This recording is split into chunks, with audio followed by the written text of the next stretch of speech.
Good evening po sa ating lahat at maraming salamat.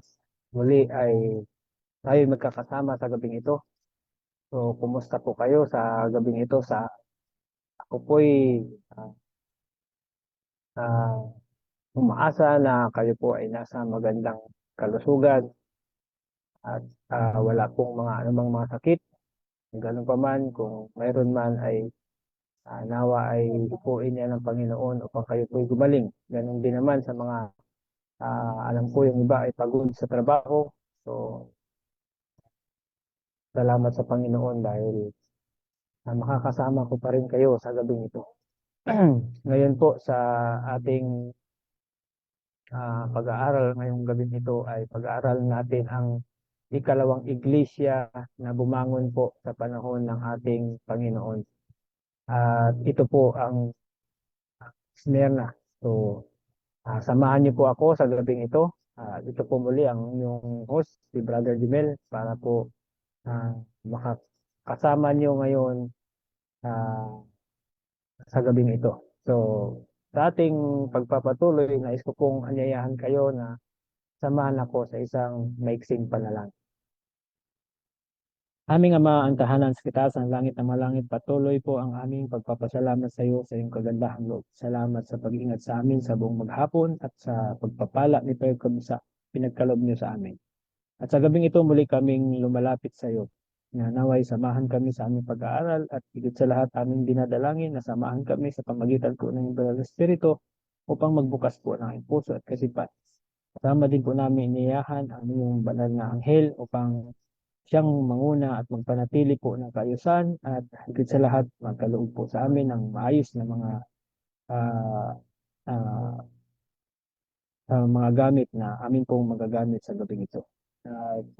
Pagpalainawa kami at maging karapat-dapat na tumanggap ng mga pagpapalang makalangit na ito sa gabing ito. Marami pong salamat sa pagtugon sa aming dalangin. Tawarin kami sa mga pagkulang at pagkasala. Ang lahat ay sinasamo sa pangalan po ng Ating Kristo. Amen. So muli po, magandang gabi sa ating lahat. Sa ating pagpapatuloy, aking pong ito pong gawain na ito ay patuloy na gagawin po gabi-gabi. So makakasama niyo po ako gabi-gabi kung wala pong anumang mga hadlang. Ako po ay magbibigay ng iba't ibang mga pag-aaral sa atin upang madagdagan po yung ating kaalaman. At yan po ay magsisimula bawat gabi sa alas 9 po ng gabi. Maaaring magtatapos sa gabing ito. Yan po ang ating topic. The Seven Churches. At tayo po ay nasa ikalawang iglesia na. Ang tinatawag po na Smyrna. So yan po ang Smyrna na pag-aaralan sa gabing ito. Ang una, sabi po dyan sa Revelation chapter 1 verse 19, write the things which you have seen and the things which are and the things which will take place after this. So sa panahong ito ay sinabi ng Panginoon kay, so dito sabi dito sa Acts of the Apostles chapter 85. Yeah. The names of the seven churches are symbolic of the church in different periods of the Christian era. So sa madaling sabi, ang iglesia pala na ito ay symbolic. So ibig sabihin po niyan, ang iglesia na bumangon ay hindi po doon lang o mangyari lang sa kung saan siya na lugar, kundi ito po ay symbolic at sinasabi dito ay mayroong different periods at sabi nga different periods of the Christian era. Ibig sabihin lahat ng iglesia ng Diyos na bumangon hanggang sa ating panahon ay sinisimbolo po ng iglesyang ito. Kaya malalaman natin kung anong iglesia o anong karakteristik ng iglesia ang sa ating panahon ngayon na babangon.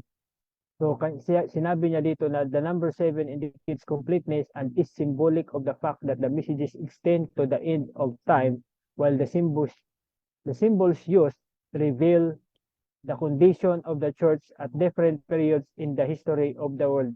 So kung ating titingnan, sa buong kasaysayan pala po ng mundo, mayroon lang babangon mayroon pong babangon na 7 iglesia. At ito po ay nagsimula katulad ng ating napag-aralan kagabi, nagsimula po ito nung panahon ng mga alagad. So doon po sa mga alagad, sila po yung unang mga iglesia na tinawag po na sila ay kumakatawan sa iglesia ng Ephesus. So sila po ang mga unang iglesia hanggang sa unang siglo o unang century. So ngayon sa atin naman makikita natin na mula doon sa apostolic era hanggang sa pagtatapos po ng sanlibutan, pagtatapos ng kasaysayan ng sanlibutan, ay makikita natin yung ah, kalagayan pala ng makikita natin yung kalagayan ng iglesia hanggang sa pagtatapos. Ibig sabihin, malalaman natin kung ano-anong mga iglesia at yung mga karakteristik nila, paano po ito binangon at ano ang nagiging mga kasaysayan po nila. So dito, ating tingnan sa kasunod na bahagi. Sabi niya dito, Christ is spoken of us walking in the midst of the golden candlesticks. This is symbolized his relation to the churches. He is in constant communication with his people. He knows their true state. He observes their order, their piety, their devotion. So dito makikita natin na yung ating palang Panginoon ay patuloy ang kanyang komunikasyon, yung kanyang relasyon sa iglesia. So, ibig anumang mga bagay na mga nangyayari sa iglesia na monitor po ng ating Panginoon. Kaya napakahalaga na alamin po natin ito kasi hindi natin alam na yung iglesia na mga bumabangon noon ay mayroon pong katulad sa atin ng karakteristik po ngayon. Kaya ito po yung ating pag-aaralan ngayon sa gabing ito. Nawa po samahan niyo ako na mabigay natin mapalawak pa natin ang kaalaman natin sa mga bagay na ito. So sa ating pang pagpapatuloy, sabi dito, ating i-review yung unang iglesia. The meaning of Ephesus is desirable. Sabi niyan, pero tinatawag po ang Ephesus na the loveless church. At ito po ay nagsisimula mula nung AD 31 hanggang 100. So, ibig sabihin sila po talaga yung iglesia sa unang siglo. So ngayon ang kanilang kalagayan, sila po ay tinatawag na desirable. Bakit? Kasi sila po sa panahon na yan, sila po ang tumanggap ng sa panahon ng Pentecost at ganun sila kasigasig. Pero bakit sinabi ng Panginoon na sila ay loveless church? Kasi sa kanilang paglalakbay na pinersecute yung mga naunang mga binangon ng Diyos, so nanghina yung mga bagong convert. Kaya ang nangyari, sila po'y iniwan nila yung pag-ibig nila dati sa paglilingkod. At ang admonition ng Panginoon sa kanila, remember, repent, and return. So sabi niya, alalahanin niyo kung saan kayo bumagsak, magsisi kayo at manumbalik sa Panginoon. So yun po ang unang iglesia na diniscuss po natin kagabi. Ngayon, papasok po tayo sa Smyrna. Ito po ngayon ang kasaysayan ng Smyrna. Tinatawag po siyang the persecuted church.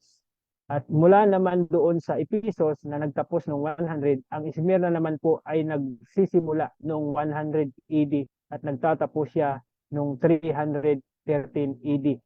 Kaya ibig sabihin po itong kasaysayan na ito mula noong apostolic era hanggang sa magtatapos ang sanglibutan, nakalagay na diyan, nakasulat na kung ano-anong mga iglesia, kung anong iglesia o anong karakteristik ng iglesia na babangon po sa sanlibutan. Kaya napakahalaga po ito na malaman po natin. So ngayon, sabi po dito, this name is applied to those who willingly offered for their faith with the mercy of God is shown in this message in a most wonderful way. For although some doubtless suffered needlessly and brought persecution upon themselves, yet God does not condemn them for mistaken zeal. Ibig sabihin sa panahon nito, marami ang nagsakripisyo, marami ang nagtiis, marami ang nagbuwis ng buhay sa panahong ito. At ang sinabi na ang iglesyang ito, ang pangalang Smyrna, i-applied those willingly offered. Yung inoffer nila ang kanilang buhay para sa kanilang pananampalataya. Ngayon sabi pa dito, this is a message that contains no reproof, and it would seem that the tenderness of our Father causes him to lose sight of the fact that the death was sought because he sees the earnestness in the heart of one who offers his life. So dito makikita natin na yung mga yung kalagayan ng iglesyang ito ay walang nakita ang Panginoon na pagsaway, kasi lahat ng ginawa ng iglesyang ito ay nalulugod siya, natutuwa siya. Sabi nga dito, isang mabangong samyo sa kanyang harapan, kasi karamihan sa mga Kristiyano na nandito sa panahong ito ay nagbuwis po sila ng buhay. So ito po ay mababasa sa The Story of Seer of Patmos na sinulat po ni Stephen N. Haskell, isa po sa mga pioneers ng Adventism. So yan po ay sa page 53 paragraph 1. So sa ating pang pagpapatuloy, it is the same in individual experience. So sinasabi pala na pareho lang din sa mga individual experience ang ginagawang ito. Overzealous oftentimes suffer when there is no need of suffering. May mga bagay na yung nagsusulo ka, marami kang mga kabigatan na naranasan, maraming mga sakripisyo.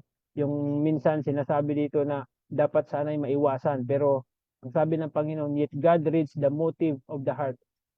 Dahil ang iniisip mo noon ay para sa gawain, para makagawa, para sulong ang gawain.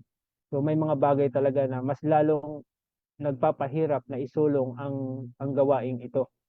So, sabi niya dito, and measures out the reward in accordance with what he finds there. So sa kabila noon, sa mga sakripisyo na ginagawa, po talagang kaakibat na reward ang hinahanda ng Panginoon dun sa mga tao na nagsisikap at nagsasakripisyo para po sa gawain.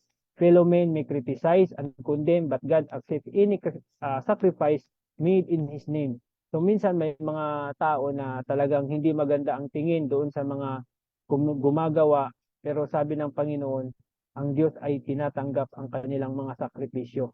So kasi minsan ang tao ay hindi makakaintindi kung ano yung sakripisyo na kanyang ginawa. But ang Panginoon, pag nalaman niya ang motibo kung bakit mo ginawa ito, ay makikita natin na nandun pala yung kanyang pagkilala.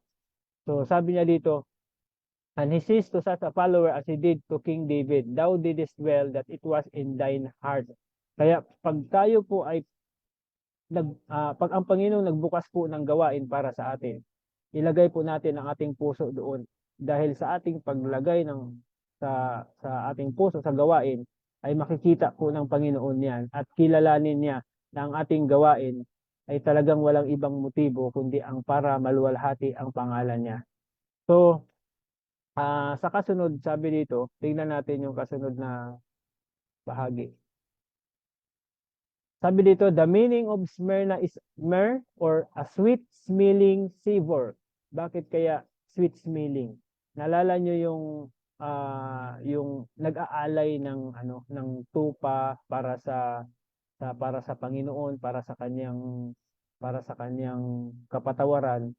Tinatanggap ng Panginoon yan as a sweet smelling savor. Ibig sabihin yung nagbuwis ng buhay, mga Kristiyano na nagbuwis ng buhay, sinasabi ng Panginoon na sweet smelling savor sila. And sabi pa niya dito, it applies to the period of time when many of the saints of God suffered martyrdom under pagan Rome. So, saan sila nag-suffer? Sa panahon po ng paganong Roma or pagan Rome, under the empire of Rome, pagan Rome. So makikita natin na sa kabila ng mga nagsakripisyo ng buhay na ito, ay nakita pa rin ng Panginoon na sila po o kinikilala yung kanilang mga sakripisyo na ginawa. Ngayon sa atin pang pagpapatuloy, yan po pala yung mabasa Bible readings for the home circle, page 281. So sabi pa dito sa Linear Revelation, page 383, against the church of Smyrna, there was no word of condemnation uttered. So laban sa iglesia ng Smyrna ay wala pong anumang na pagsaway or anumang pag pagkundina na sinabi po sa iglesyang ito. Kaya napakahalaga or napakasarap na yung iglesyang ito ay matutunan natin kung paano sila kumilos, paano sila gumawa sa gawain ng Panginoon. Kasi ang ginawa po nila ay talagang approved sa Panginoon. Sabi niya dito, persecution is ever calculated to keep the church pure and incite its members to piety and godliness. So yung persecution, akala natin ay minsan iniisip ng tao, ito po ay nagpapahirap sa atin. Pero ito po pala ay nagdudulot sa atin para mas higit nating nasain na tayo ay magiging malinis. Maghangad tayo ng magiging mas lalo pang malapit sa Panginoon at makilala ng lubos siya. Kasi hindi na sa panahong yan na may persecution, hindi tayo magtitiwala sa ating sarili, kundi ipagkakatiwala natin ang ating buhay sa ating Panginoon. So ngayon sa ating pang pagpapatuloy, makikita natin na yung mga New Testament believers, sila yung paglabas ng sila po ay tumanggap sa panahon ng Pentecost after ng unang siglo ay ito na po sila na mga bagong convert at sila po ay kumikilos at talagang pinuntahan ang mga lugar na hindi pa po naabot ng katotohanan. At yun po ang ginawa nila. Ganun po sila kainit sa panahon po na yan. Sabi dito, you believe that there is one God, you do well, even the demons believe and tremble. So mapapansin nyo na itong mga bagong Kristiyanong mga convert, sila po ay naniniwala sa isang Diyos. So kilala nila ang Diyos na kanilang pinaglilingkuran. At sinabi sa Santiago na maging yung mga ano nga yung demonyo alam nila na mayroon lang iisang Diyos. Bakit nila alam o bakit sila naniwala? Kasi sa langit pa lang alam nila kung sino yung kanilang sinasamba. Kaya nga si Sita nagsilos doon kasi ayaw niyang sumamba sa anak ng Diyos. Pero doon sa Ama, alam niya na talagang kailangan sambahin ng Ama. Pero sa anak ng Diyos, medyo ayaw niya doon na sumamba kasi parang tingin niya sarili na mas mataas siya doon sa kanyang kalagayan. Kaya ang mga demonyo, alam nila na mayroon lang iisang Diyos na sinasamba sa langit. Kaya wala pong tatlong Diyos, kundi nag-iisang Diyos ang Ama at ganun din naman ang anak ay sa langit kasama po siyang sinasamba doon. So sa ating pang pagpapatuloy, sabi dito, the devil tried to stop the progress of the early Christian church. Lucifer launched a storm of persecution. So, dahil sa kagustuhan niya na patigilin itong mga Kristiyano na bumangon, na nagdadala ng mensahe ng kaligtasan, ay gusto niya patigilin ito. Pero ano pong nangyari sa sa panahon ng persecution? Napigilan niya po ba? So sabi dito, the Roman government actively began to persecute the Christian in Smyrna. So pagkatapos ng panahon ng Epeso, itong Smyrna po talaga ang nakaranas ng kasunod na persecution. Talagang matindi po ang kanilang dinanas sa panahon ng imperyo ng Roma, sa gobyerno ng Roma. At sabi na dito sa Revelation chapter 2 verse 8, and to the angel of the church in Smyrna write these things, says the first and the last, who was dead and came to life.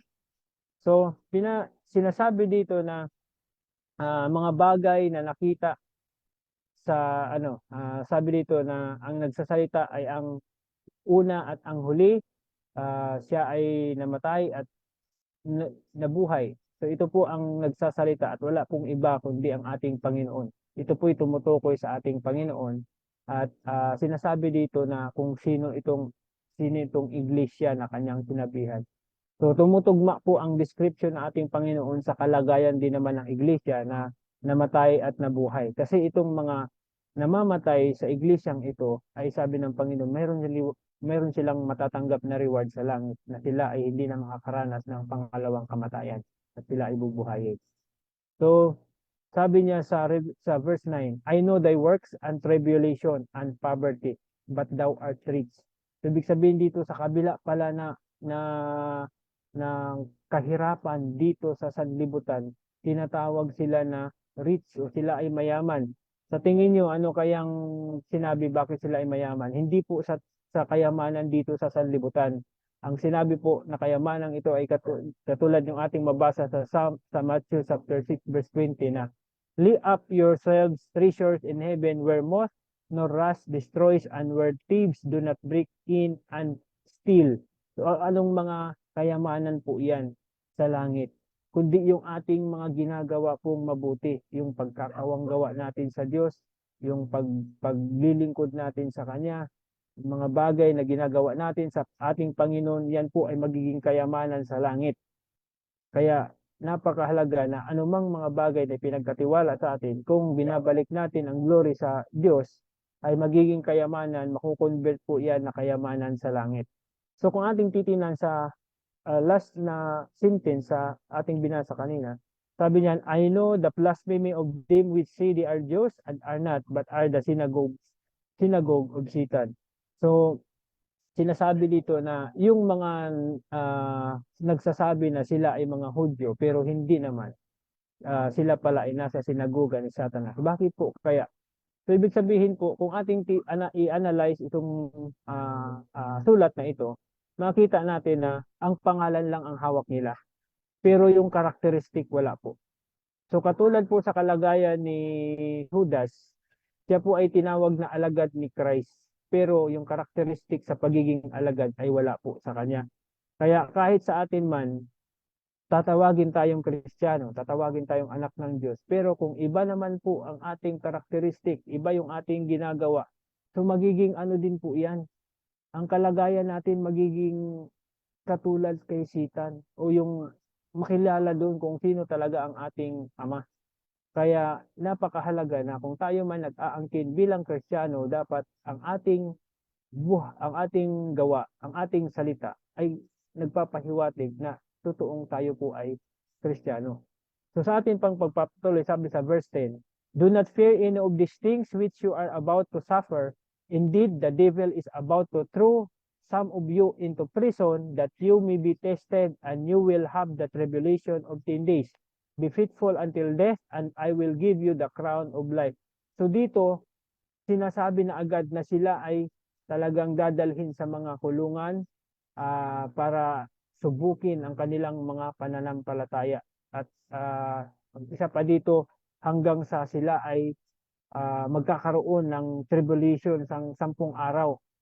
Ito po talagang matinding persecution ang nangyayari sa kanila sa panahon na itong 10 araw na ito na tinatawag. At ang sinabi pa dito, sabi ng pangungusap na be faithful until death and I will give you the crown of life. So ang hiningi ng Panginoon dito na magtapat kayo hanggang kamatayan sapagkat ibibigay ko sa inyo ang buhay. Kaya kung ating titingnan po ano itong tinatawag na tribulation in 10 days.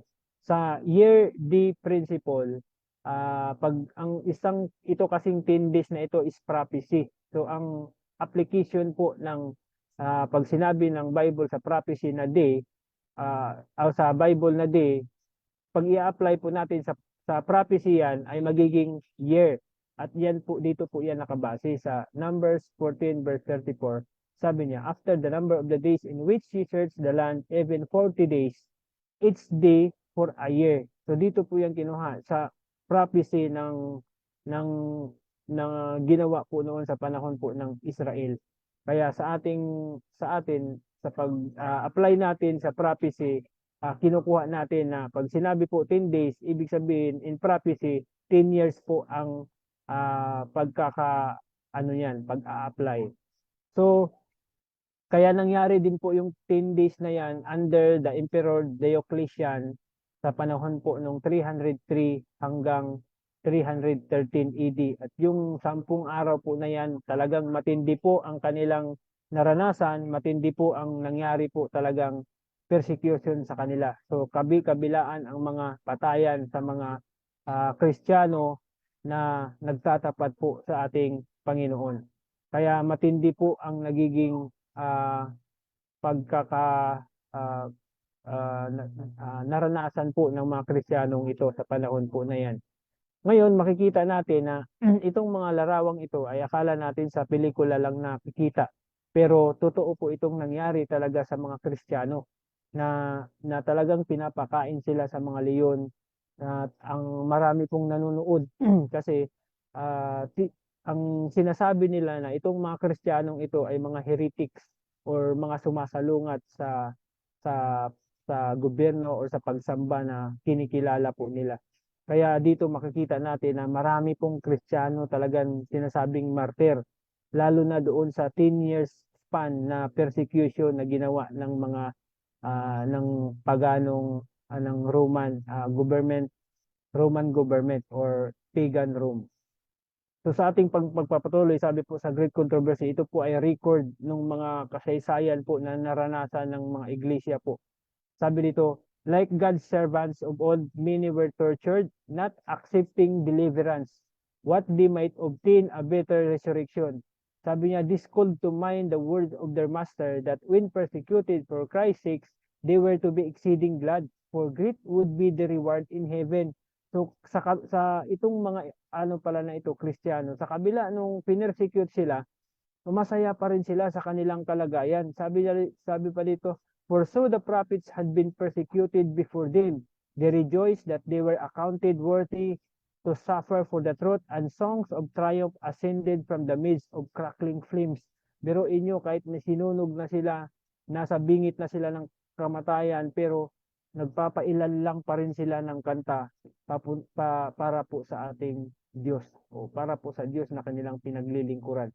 Kaya ganun po ang tapang, ang sigasig, ang tibay ng mga Kristiyano sa panahong ito. Kaya nga talagang ang admonition sa kanila ng Panginoon o yung nakita sa kanila ng Panginoon, sinabi niya na yung ginawa nila ay sweet smelling savor, talagang mabangong samyo para sa Panginoon sapagkat yung ginawa nila ay pagsakripisyo ng kanilang buhay para bilang pagtayo sa pananampalataya na kanilang tinanggap.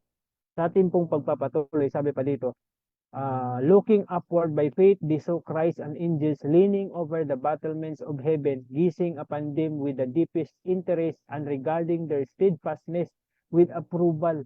So ito po ang napakasarap na makita natin. Katulad po ng uh, kalagayan ni Stephen nung siya po ay batuhin hanggang sa mamatay. Bago po siya mamatay, nakita niya po yung bumukas ang langit at nakita niya ang Panginoon doon. At nakita niya na approve ang kanyang ginawang pagsakripisyo para po sa ating Panginoon. So ganito rin po ang nagiging karanasan pala nitong mga Kristiyanong ito sa panahon po ng iglesyang ito na ibinangon.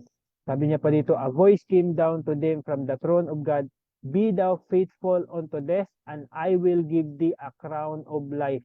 Kaya nga ito yung admonition ng Panginoon na magtapat ka hanggang sa kamatayan sapagkat ibibigay ko sa iyo ang korona ng buhay. Kaya kahit man nagbuwis nila ang kanilang buhay, alam nila na pagkatapos niyan, meron silang buhay na walang hanggan bilang reward doon sa kanilang sakripisyo. So, napaka ah, ah, talagang sarap tingnan nyo na mabasa yung mga ganitong kasaysayan kasi magbibigay ito sa atin ng lakas kasi pag dumating man yung mga panahon na mararanasan natin yan ay meron ng nauna na sila ay nagiging masigasig at hindi nila minahal ang kanilang buhay kapalit ng kanilang pagtatapat sa Diyos. Sa ating pong pagpapatuloy, sabi niya pa dito, in vain were Satan's effort to destroy the church of Christ by violence. The great controversy in which the disciples of Jesus yielded up their lives did not cease when these faithful standard bearers fell at their post. So, ibig sabihin na walang kabuluhan yung nasa ni Satan na napatahimikin, patigilin yung mga Kristiyano na nagdadala ng mensahe dahil hindi po nagawa o hindi po talaga na tigilan, hindi po napigilan, hindi rin po nahinto. Kasi kahit na yung mga standard bearer o yung mga tao na nanguna or talagang binangon ng Panginoon ay sabi dito, kahit sila po ay talagang natalo or namatay bilang pagtayo sa kanilang ano. Pero sabi niya dito, by defeat, they conquered. Kasi bakit? Sa pagkamatay ng mga maraming nangunguna, marami po ang bumangon. Sabi niya dito, God's workmen were slain, but His work went steadily forward. So kahit pinatay na yung tao, yung Kristiyano na nandun sa gawain, pero yung gawain niya ay nagpapatuloy kasi yung mga nakarinig ay mas lalo pang dumami at nagtiwala sa Diyos. Kaya lalong lumawak po ang gawain. The gospel continued to spread and the number of its adherents to increase. So it penetrated into regions that were inaccessible even to the eagles of Rome. So ganun po kapala lumawak ang gawain. Nung pinatay nila ang isa, mas marami po ang bumangon, mas marami po ang naghayag, mas marami po at lumawak pa yung gawain kasi yung iba doon umuwi sa kanilang mga lugar at doon po nila ibinigay ang mensahe. Kaya lalo pong lumawak ang gawain. Ngayon sabi pa dito, said a Christian expostulating with the hidden rollers who were urging forward the persecution. So ito yung nasabi ng isang Kristiyano na habang pinipersecute sila, sabi ito, you may kill us, torture us, condemn us. Your injustice is the proof that we are innocent, nor does your cruelty avail you. It was but a stronger invitation to bring others to their persuasion. So sa kabila pala nung ginawa, pinersecute sila, marami po pala ang tumibay doon kasi nakita nila na yung mga pinersecute nagpapakita lang na inosente sila at talagang inabuso sila ng gobyerno o ng persecutor. Sabi pa dito, it was but a stronger invitation to bring others to their persuasion. So mas lalong tumibay yung mga nakakita at nakakarinig ng kanilang mga ginawa. The oftener we are mown down by you, the more in number we grow. The blood of Christian is seed. So kinukumpara po ang mga dugo ng Kristiyano na tulad po ng butil. Alam niyo po pag kahit isang butil lang yan, isang butil ng palay, itanim mo, pag tumubo yan at namunga, higit po sa isa ang bunga niyan, dumami, mas marami.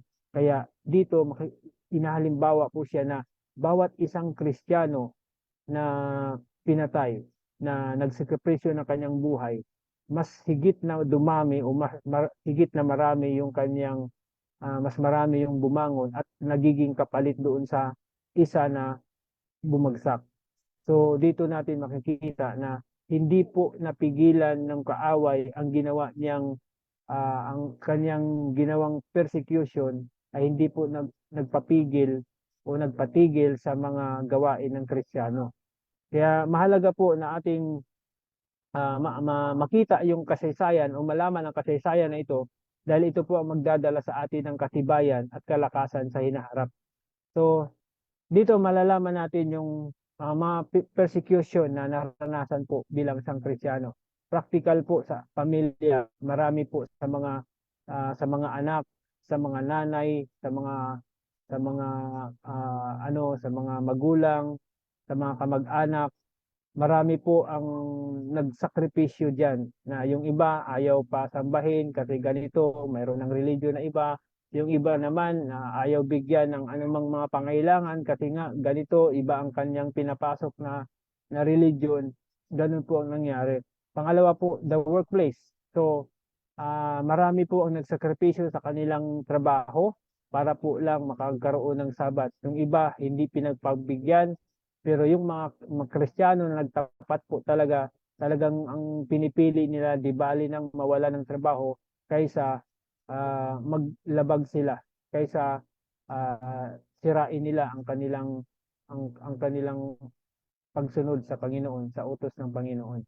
Kaya dito sa kalagayang ito, marami po ang nagsakripisyo na wala ng trabaho, maging ang kanilang mga negosyo ay nalulugi dahil sa may mga tao na gumagawa ng hindi maganda. So, lalo na may mga sakripisyo din yan kasi minsan pag weekend, marami pong tao kaya imbis na doon ka kikita ng marami pero sinacrifice mo yon dahil ang kalooban ng Panginoon ay gusto mong sundin. Kaya marami pong nakaranas ng ganyan. At kasunod dito yung sanctity of life and marriage. So marami pong nagsakripisyo sa mga ah, sa relasyon ng bilang mag-asawa dahil po sa pananampalataya. Lalo na kung hindi po kayo magkasundo, lalo na kung hindi po kayo magkaisa. So maraming mga pagsasama na kasi meron pong sinabi ang Panginoon na kailangan hindi po tayo nakikipamatok sa hindi po natin kapananampalataya. So yung iba ay nasubukan na natin at alam natin na marami pong sakripisyo ang pwede nating danasin dahil po sa napasok po nating kalagayan. Kasama po dito ang apostolic persecution, ang mga recorded po yan sa Paxis Book of Martyrs, nandun po yung record niyan. Sa time of trouble, makikita din po yung sakripisyo mula noong sa panahon ng Dark Ages, ng 1,260 years. So, sa ating panahon na darating itong great time of trouble, darating pa rin po yan, yung persecution pa rin sa mga Kristiyano. Kaya yan po ang mga persecution na mararanasan ng Kristiyano. Kaya hindi po tayo exempted dyan kasi mas matindi po ang darating sa atin. So, dito sabi po dito sa Review and Herald, February 5, 1884, as soon as we realize that we are not our own, but are bought with a price, even the precious blood of the Son of God, we shall work from an altogether higher standpoint. So pag atin pala itong na-realize na hindi tayo sa ating sarili, kundi tayo ay binili. So ibig sabihin, yung sakripisyo natin dapat ay nakatutok na sa ating Panginoon na may mataas na paghangad o pagsunod doon sa standard ng Panginoon. Kung ano man yung pinagkatiwala sa atin, dapat po na ibigay natin yung nararapat. Kung kayo po o tayo po ay kinilos na ng Panginoon, wag na po tayong magpapatigas ng ating mga puso. Sabi niya, God despises a deed offering. He requires a living sacrifice with intellect, sensibilities, and willfully enlisted in His service. So hindi po dapat na sabi na basta importante, nagbigay na ako ng aking offering, ng aking ikta po, okay na yon kahit hindi na ako sumamba. Hindi po ganun ang gusto ng Diyos. Ayaw niya ng deed offering. Gusto niya, He requires a living sacrifice. Kailangan niya ang iyong sarili, ang iyong time, ang iyong pagserbisyo, ang inyong intellect, sensibility, sabi niya, and willfully enlisted in His service. Ibig sabihin sa yung tinubos ng Diyos, kasi hindi naman ang tinubos ng Diyos yung means natin yung yung pinagkatiwala sa atin, hindi po yun ang tinubos niya, kundi mismo yung ating katawan, kailangan natin ilagay sa serbisyo niya. Every distinctive faculty should be devoted to this work. Our feet swift to move at the call of duty. So dapat yung ating mga paa ay mabilis na kumilos pag mayroong sabing panawagan na, Brad, mayroon tayong sister, mayroon tayong gawain. Dapat magiging ganun daw po ganun po yung ating paa. Our hands ready to act when work is to be done. So yung ating mga kamay, ganun din dapat. Our lips prepared to speak truth in love. So yung ating mga bibig ay handang magsalita ng katotohanan na may pag-ibig and show forth the praise of Him who has pulled us out of darkness into His marvelous light. At ang higit sa lahat po nito, na ipakita natin yung liwanag sa ating pananalita, sa ating buhay, makikita dapat nila. So pag yun po ang pangungusap ng Panginoon, pag kayo po ay kinilos na, pag kayo po ay pinadama sa inyo ng Panginoon, itaas nyo na po ang standard. Gawin nyo na po ang bagay na ipinagkatiwala sa inyo.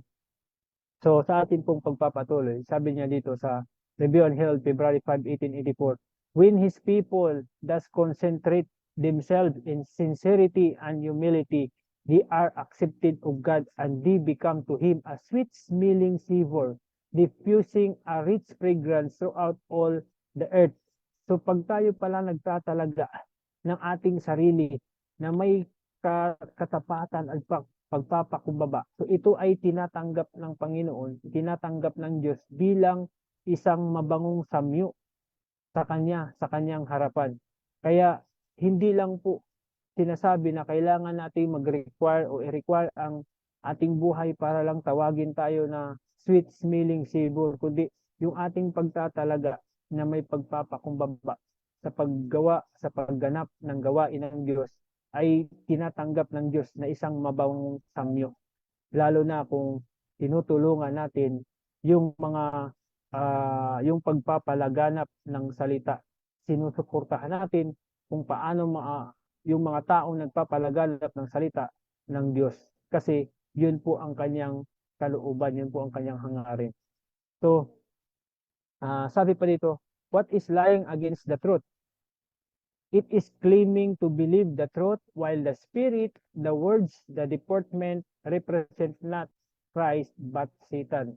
So ito po yung nakakalungkot na yung ating palang pag-aangkin na tayo ay Kristiyano, tayo ay nasa tamang katotohanan, tayo ay isang tagasunod ng utos ng Diyos, pero hindi pala makita sa atin sa ating pananalita, ating mga sa ating kasuotan, sa ating mga pag-uugali.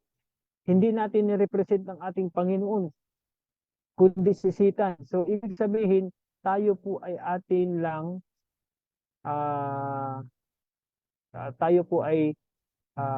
lang pinasinungalingan ang katotohanan. Kasi, iba po ang ating bunga. Iba po ang nakikita sa atin. So sabi niya dito, to surmise evil, to be impatient and unforgiving is lying against the truth. So yung mga nakikipag sa kasamaan, yung sabi dito yung walang pagpipigil sa sarili, yung walang pagpapatawad. So ito po tumutukoy pa rin sa lying against the truth. Kaya sabi niya, but love, patience, and long forbearance are in accordance with the principles of truth. Truth is ever pure, ever kind, breathing a heavenly fragrance, and mingled with selfishness. Kaya ibig sabihin, kung kayo po ay may katotohanan na dala, kung totoong katotohanan ang dala natin, ibig sabihin, itong karakteristik na ito ay makikita po sa atin. Malinis, mabuti, nakikita yung hindi po makasarili sa bagay na ipinagkatiwala po sa atin. So, ngayon, tingnan po natin sa verse 11 ng chapter 2. Sabi niya, he who has an ear, let him hear what the Spirit says to the churches. He who overcomes shall not be hurt by the second death. So, sa panahon po na ito, sa panahon po ng iglesyang ito ng Smyrna, yung mga nakaranas po ng persecution, mga nakaranas po na naging martir, sila po ay hindi na po makaranas ng pangalawang kamatayan. Tandaan po natin na itong pangalawang kamatayan ay nakalaan po doon sa mga namatay na masama. So itong mga namatay sila na nagtapat sa Panginoon, ang sabi ng Panginoon ay sila po ay hindi na makakaranas ng pangalawang kamatayan. So sa Christian Service, page 30, paragraph 2, sabi niya, the offerings of the poor given through self-denial to aid in extending the precious light of saving truth will not only be a sweet-smelling savor to God and wholly acceptable to Him as a consecrated gift, but the very act of giving expands the heart of the giver and unites him more fully to the Redeemer of the world. So ito palang mga mahihirap, kaya wag po kayong malungkot kung tayo man ay mahirap. Lalo na sa kahirapan natin, nakapagbigay pa rin tayo, nakapag-self-denial tayo para mapalawak pa, para makapagkilos yung gumagawa, para maisulong yung gawain, para sa kaligtasan, may palagana pa ang katotohanan ng Diyos. Sabi niya, will not only be a sweet-smelling savor to God. Hindi lang ito mabangong samyo sa Panginoon, kundi sabi niya, ito ay act of giving, expand the heart of the giver and unites him more fully to the Redeemer of the world. So ito pala yung nag-unite sa atin at sa ating Panginoong Kristo. Sabi niya dito, he was rich, the smallest sums given Sabi niya, he was rich, but for our sakes, he became poor, that we through his poverty might be rich. The smallest sums given cheerfully by those who are in limited circumstances are fully accepted to God and even more value in his sight than the offerings of the rich who can bestow their thousand, yet exercise no self-denial and feel no lack. So, ito'y nangangahulugan katulad po nung parable ng ah, nung babae na nagbigay ng 2 denaryo kaysa at isa doon sa Pariseo na nagbigay ng marami. Pero yung binigay niyang marami ay sobra lang yun sa kanilang angking kayamanan. Pero yung isang babaeng balo na nagbigay ng kanyang 2 denaryo ay sabi doon ay pambili niya na sana yun ng kanilang pagkain sa kahapunan. Pero ibinigay niya ito, sinakripisyo niya ito. Ganun po yung pagtitiwala niya na alam niya na ang Panginoon magkakaloob sa kanya. So sa kabila nung wala na siyang para sa kanila, yun yung tinatawag na self-denial niya na ibinigay niya para sa gawain, para sa pagsulong ng gawain. So yun po ang kinakilala ng Panginoon nung sinasabi niya na ibinigay mo ito ng may maluwag sa puso, inibinigay mo ito na masaya ka na nagbibigay. So ito po ay sabi ng Panginoon, acceptable to God and ever more value in His sight. Mahalaga pala sa kanyang sa kanyang paningin. Kasi alam ng Diyos na yun ay nag-self-denial ka, talagang ipinagpalit mo o ibinigay mo yung kahit na sa'yo ay para narapat na sana sa'yo yun. Pero ibinigay mo dahil alam mo na mas mahalaga yung gawain ng Panginoon. So, sa ating pagpapatuloy, sabi niya, gifts and offering will not purchase salvation of any of us. Religion of the Bible is that development of our moral natures in which the soul holds converse with God, loves that which God's love, and hates that which God hates. So dito makikita na sa ang ating pagbigay ng mga ng ating mga offering, ng ating mga pangako sa Panginoon. Hindi po ito magbibili sa atin ng kaligtasan. Pero ang sabi ng Panginoon na ito po ay magdidevelop ng ating moral na katangian. So which the soul holds, converse with God, loves that which God's love, and hates that which God hates. So ito yung layunin ng Diyos na dapat po nating matutunan. Na kung ano man yung inibig ng Diyos ay dapat din po nating ibigin. Kung ano man yung kinamuhian ng Diyos ay dapat po nating kinamuhian. So unang-una, ang iniibig ng Diyos ay yung mga nagkakasala or makasalanan. At kinamuhian naman niya ay yung mga kasalanan. So kung ganun po, dapat yun din po ang magiging hangarin po natin.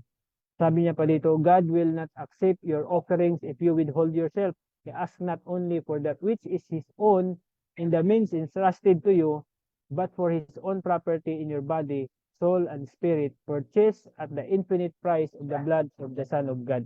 So dito makikita natin na hindi niya lang hinihingi sa atin kung ano yung ating pwedeng mabibigay. Kinakailangan din po ang ating serbisyo, paglilingkod. Kaya hindi lang po yan sinasabi na tama lang na nag-offering ka, nag-tithes ka, nag-ikapo ka.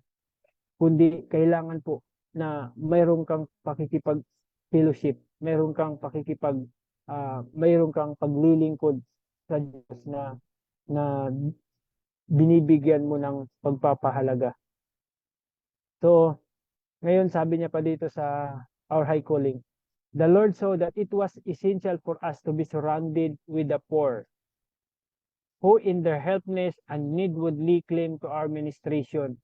So means karamihan sa atin ay parang masama ang loob natin pag mayroong mga mahirap sa paligid natin o parang mayroong laging hingi ng hingi. Pero ang sabi ng Panginoon dito, they would be an aid to us in perfecting Christian character. Kasi po, kung walang humihingi sa iyo, hindi nyo po ma-exercise ang magbigay kung wala pong hihingi. Kasi paano po kung lahat ng tao ay mayaman, so wala pong manghingi. So paano natin ma-exercise yung pagbibigay kung lahat tayo meron lahat?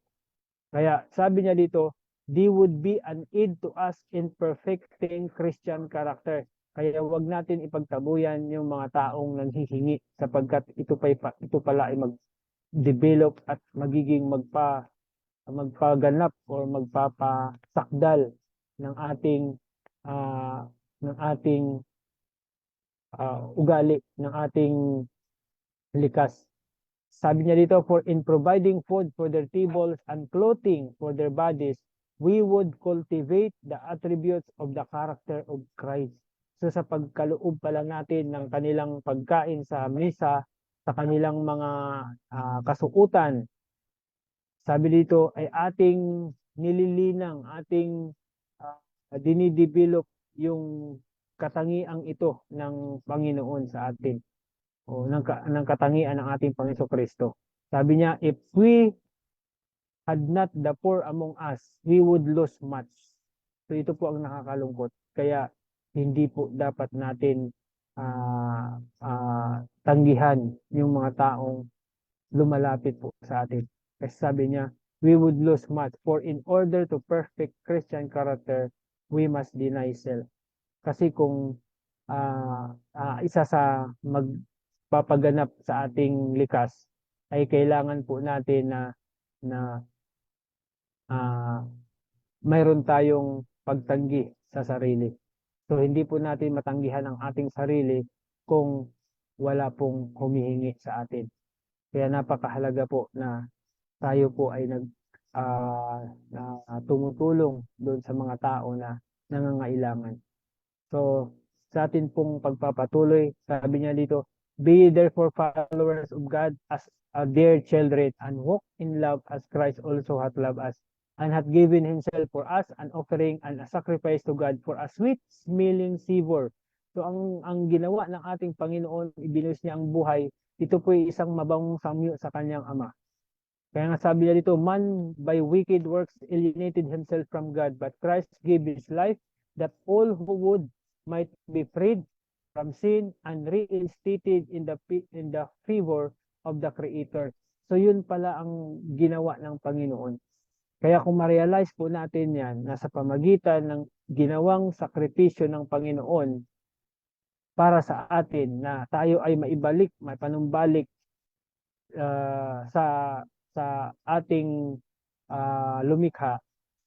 So kailangan po nating sundan o gawin naman ang ating mga sakripisyo or dapat nating tanggapin ang mga pagtitiis na dinanas natin alang-alang doon sa pagsunod or pagkilala sa Diyos na lumikha po sa atin. So sa last, makikita natin na ang Smyrna sa kabila nung kanilang pinersecute sila, pero sabi nga ay sila ay masaya pa rin sa kanilang kalagayan. Sa kabila na sila ay tinatawag na persecuted church, pero sila po ay kinikilala ng Panginoon na ang kanilang sakripisyo ay isang mabangong samyo sa kanyang harapan. At dito sa ating panghuling talata, alam po natin na yung kalagayan po ng Smyrna ay mangyayari po sa hinaharap. Kasi may nakaprophesy po dito sa Revelation na mangyayari po sa atin. At ito po ang sinabi niya sa verse 15, sa chapter 13 ng Revelation. And he had power to give life unto the image of the beast, that the image of the beast should both speak and cause that as many as would not worship the image of the beast should be killed. Kaya mayroon pong kondisyon ito. Ang sino mang hindi sasamba, so ang hindi sasamba ay darating ang katumbas niyan o darating yung time na sila po ay papatayin. Katulad po ng kalagayan ng Smyrna, sa atin po mayroon tayong hinaharap na krisis na pwedeng mangyari din po sa atin. Kaya napakahalaga na kailangan po natin itong paghandaan kasi marami po sa atin ang hindi po alam ang darating na krisis. Kaya ang katanungan po, are you strong enough to stand for Jesus? Will your faith withstand the test? Kaya ba nating tumayo ang ating pananampalataya? Kaya na ba yan makatayo? Ganun na ba tayo katatag para tumayo sa panig ng ating Panginoon? Minsan nakakalungkot nga na ang sa ano pa lang tayo, sa mga ayuda pa lang ibinibigay sa araw ng pagsamba, sa araw ng pagsabat, minsan mas mas pinagpapalit pa natin yung pagsamba kaysa doon sa matatanggap natin. Kaya kung ganun po ang ating kalagayan ngayon pa lang, ay sigurado po ako na pagdating ng araw, hindi po natin kayang tumayo kung lalo na kung ang kapalit po nito ay buhay na natin. Kaya ngayon pa lang, anuman ang ating mga karanasan at kalagayan, dapat po nating siguraduhin na tayo po ay talagang sumunod at tumibay na sa pagsunod sa katotohanan at hindi po natin dapat i-sakripisyo or i-compromise ang ating pananampalataya. So yan po ang ating pag-aaral sa gabing ito at ang kasunod po nating pag-aaral ay tungkol naman sa Pergamos at sila po ay tinatawag na the compromising church. So bakit po sila tinawag na compromising church? Yan po ang ating pag-aaral sa sunod po na pagkakataon. Marami pong salamat sa inyong pagsama sa gabing ito at alam ko yung iba dyan ay maaari po pa po nila itong mapanood. So muli ko po kayong inanyayahan na samahan ako gabi-gabi. So sa atin pong pagtatapos, akin pong muli kayong inanyayahan na samahan ako sa panalangin. Ang aming Ama, ang tahanan sa pitasan langit ng mga langit, patuloy po ang aming pagpapasalamat sa iyo sa iyong kagandahang loob. Salamat po sa buhay at lakas at maging sa aming napag-aralan sa gabing ito. Tulungan niyo po kami, Ama. Alam namin na ang mga kasaysayan ng pangalawang iglesia ay maaari pong mangyari sa amin. Tulungan kami na magiging tapat hanggang sa aming kamatayan.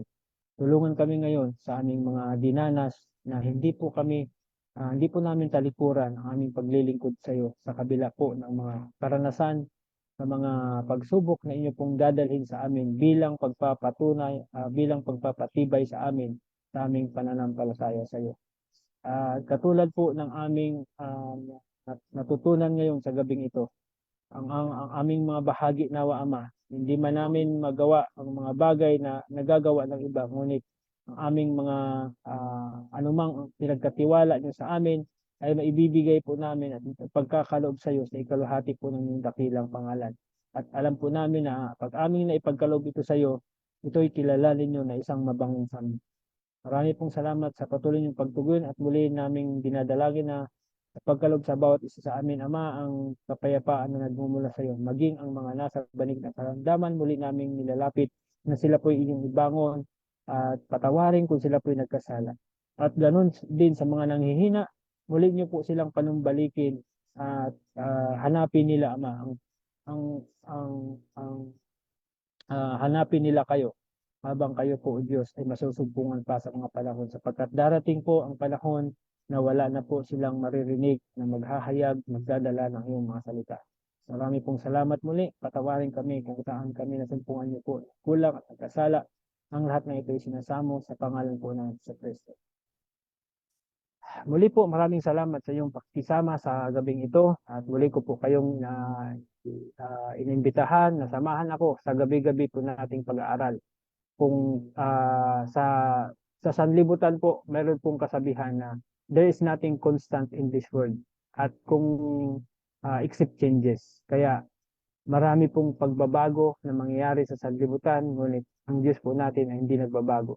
At kailangan natin, huwag tayo dapat makuntento na kahit mayroon ka ng religion na pinanghawakan ngayon, dapat po mas igihan mo pa. Kasi ang kaligtasan, ang liwanag ng Diyos ay nagpapatuloy ng lumiliwanag ng higit at higit. Magpalain po tayong lahat ng Panginoon. Maraming salamat po.